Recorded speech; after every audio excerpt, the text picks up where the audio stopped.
gente, tudo bem? Hoje eu trouxe para vocês este livro aqui, ó, Ausência na Primavera. Ele faz parte de uma coleção de 6 livros escritos pela Agatha Christie sob o pseudônimo de Mary Westmacott. Ela ficou por muito tempo escrevendo romances que fugiam um pouco dos ares policiais, porque ela queria falar de outras coisas. E somente em 1956 é que um jornal inglês publica, então, dizendo que esta autora, Mary Westmacott, é, na verdade, Agatha Christie. A Agatha, ela vai dizer que este foi um dos melhores livros que ela escreveu sob o pseudônimo de Mary Westmacott. Por quê? Ela já tinha essa história, esse enredo, há muito tempo na cabeça.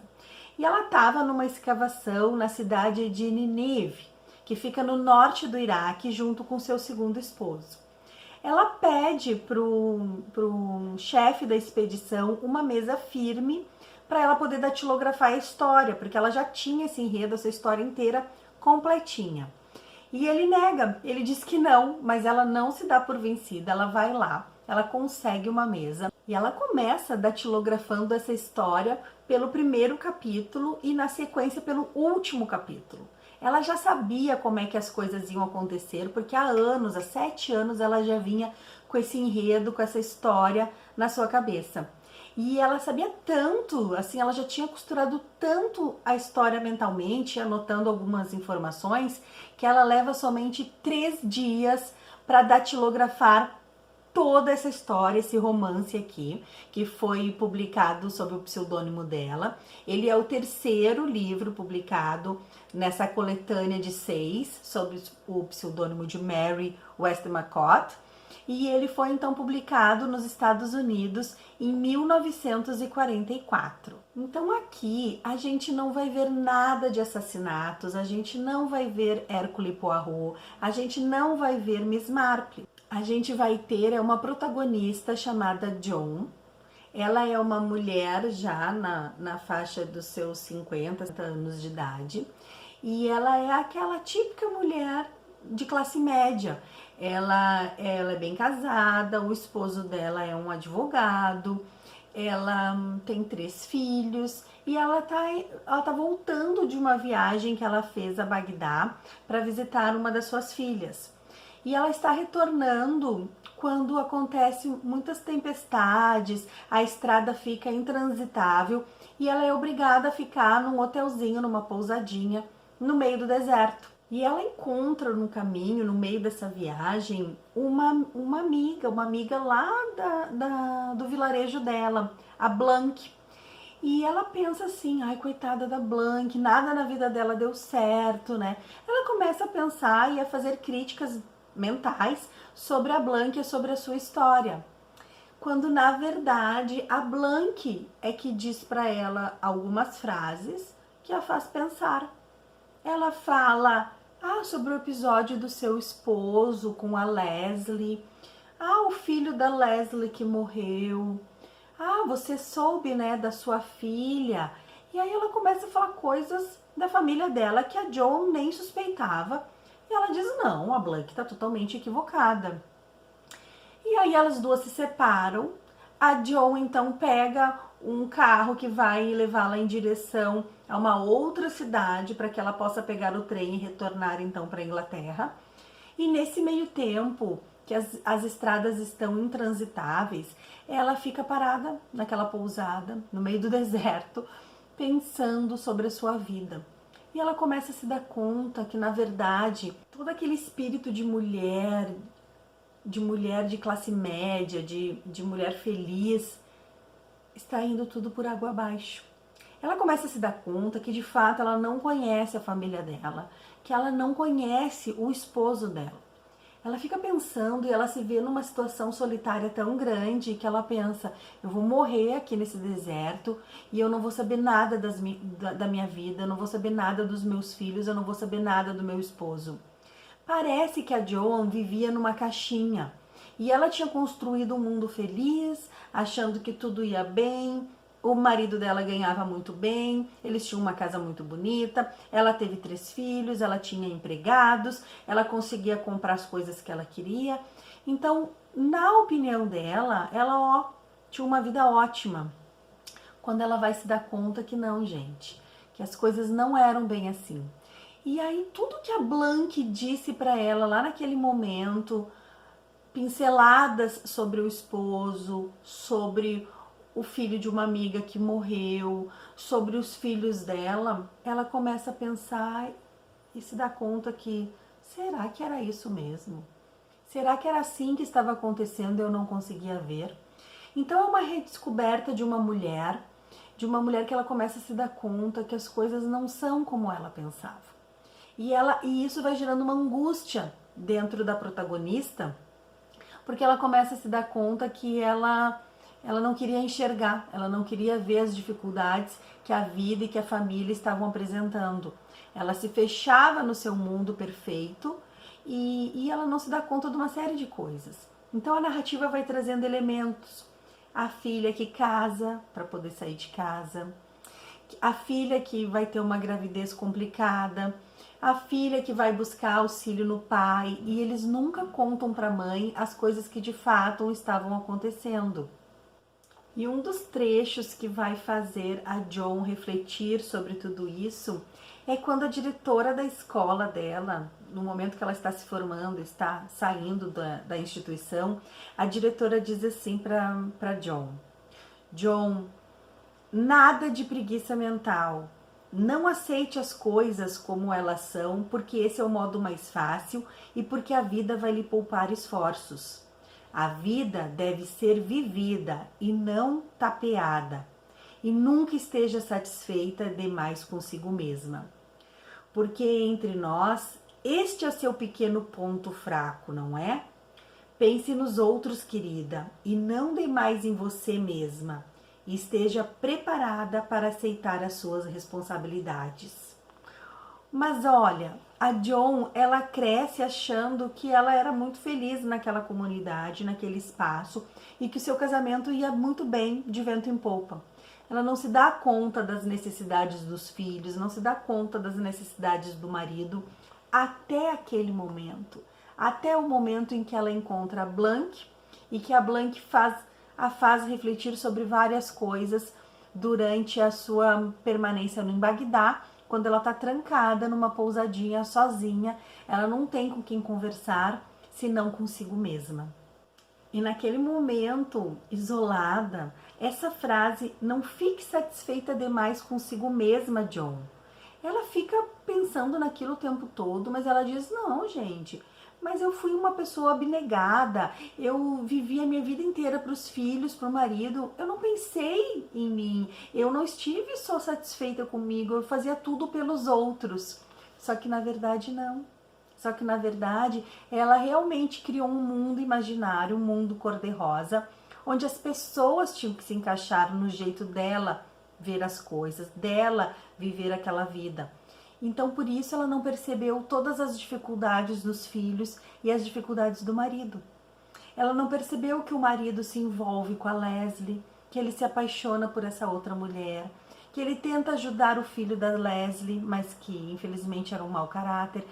Ela não percebe uma série de coisas até aquele momento, quando ela começa a fazer uma volta ao passado e a refletir sobre diversas coisas que pareciam que ela tinha esquecido, que ela tinha perdido ao longo da sua vida. E quanto mais tempo ela fica naquela pousada esperando a estrada voltar a funcionar e ela poder seguir viagem, mais ela se sente angustiada. E aí ela coloca assim: se você não tivesse nada em que pensar a não ser em si mesma, o que você descobriria a respeito de si mesma? E ela diz, não, eu não quero saber, porque aquilo já começou a angustiá-la.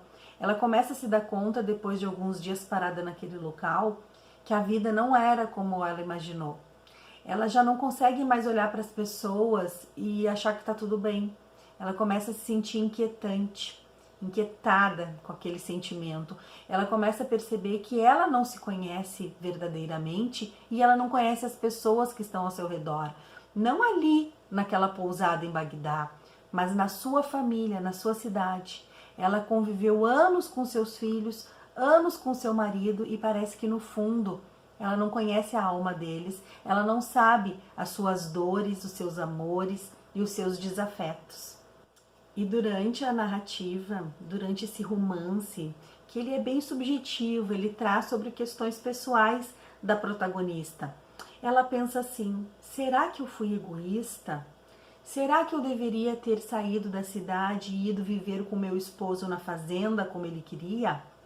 Porque ela vai colocar aqui que só então ela se dá conta que ela utiliza a sua gravidez, o bebê no berço, para fazer o marido permanecer na cidade e continuar num escritório fechado, atuando como advogado, quando na verdade ele queria ir morar numa fazenda, criar as crianças ao ar livre, só que ela não acompanhou o seu sonho. Ela não quis ir com ele naquela luta, naquele desafio. Ela quis ficar, ela queria a segurança da cidade, ela queria uma boa casa, ela queria empregados, ela queria dinheiro. Ela não queria ter que passar trabalho no campo. Mas este era o sonho do marido. Então ela vai dizer assim: ai, Rodney, existe algo que eu possa fazer por você? Algo que eu possa dizer nesse momento da nossa vida? De você eu estive ausente na primavera.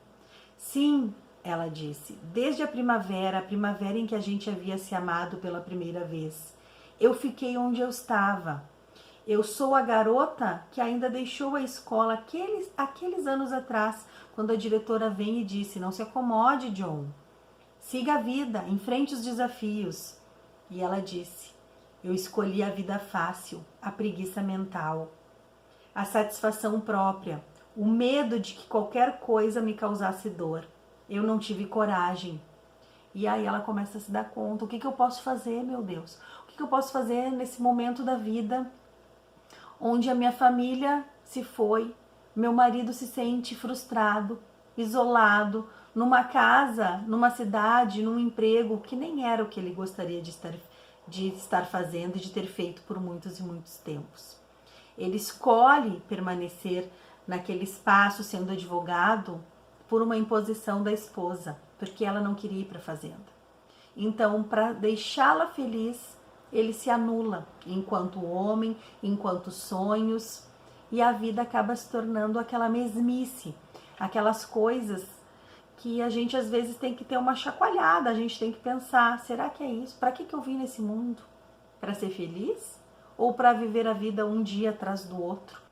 E o livro vai indo, ela vai refletindo sobre uma série de coisas, e quando ela consegue embarcar no trem, ela consegue chegar na casa dela, que ela se sente aliviada, né? Porque todos aqueles pensamentos foram atordoando ela demais.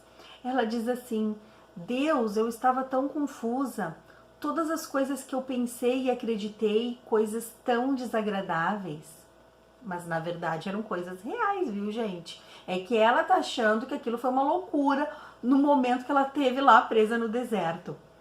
Será que as coisas que eu pensei eram realmente verdadeiras ou não eram?